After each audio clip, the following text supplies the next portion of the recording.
വീട്ടിൽ തന്നെ പാനിപ്പൂരി ഉണ്ടാക്കി നോക്കിയാലോ? അപ്പൊ ആദ്യം ഞാൻ കുറച്ച് പുളി എടുത്ത് വെള്ളത്തിലിട്ടു, പിന്നെ ശർക്കരയും ഒന്ന് ഉടച്ചെടുത്തിട്ടുണ്ട്. ഇനി ഒരു ജാറിലേക്ക് കുറച്ച് മല്ലിയിലയും പുതിനയിലയും 2 പച്ചമുളകും കുറച്ച് ഇഞ്ചിയും 1 നാരങ്ങയും പിഴിഞ്ഞൊഴിച്ച് അതിലേക്ക് പുളിവെള്ളവും കൂടി ചേർത്ത് ഒന്ന് പേസ്റ്റ് പോലെ അരച്ചെടുക്കുക. ഒരു ബൗളിലേക്ക് മാറ്റി പാകത്തിന് വെള്ളവും ചേർത്ത് ഉപ്പും മുളക് പൊടിയും ജീരകപ്പൊടിയും ചേർത്ത് മാറ്റി വെക്കുക. വേവിച്ച് ഉടച്ചെടുത്ത ഉരുളക്കിഴങ്ങിലേക്ക് സവാളയും മല്ലിയിലയും മുളക് പൊടിയും ഉപ്പും ചേർത്ത് നന്നായി കുഴച്ചെടുക്കുക.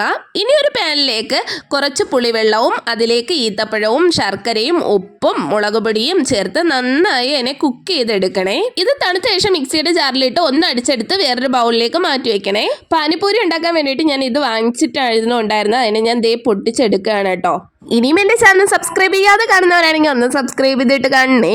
എരിവും പുളിവും അതുപോലെ തന്നെ മധുരവും ഒരുപോലെ ഇഷ്ടപ്പെടുന്നവർക്ക് അടിപൊളി ഐറ്റം ആണ്. അപ്പോൾ എല്ലാവരും വീട്ടിൽ മസ്റ്റായും ട്രൈ ചെയ്ത് നോക്കുക, എന്നിട്ട് ഫീഡ്ബാക്ക് അറിയിക്കുക. പിന്നെ ഈ കുഞ്ഞു വീഡിയോ ഇഷ്ടമായ ലൈക്കും ഷെയറും സബ്സ്ക്രൈബും ചെയ്യണേ.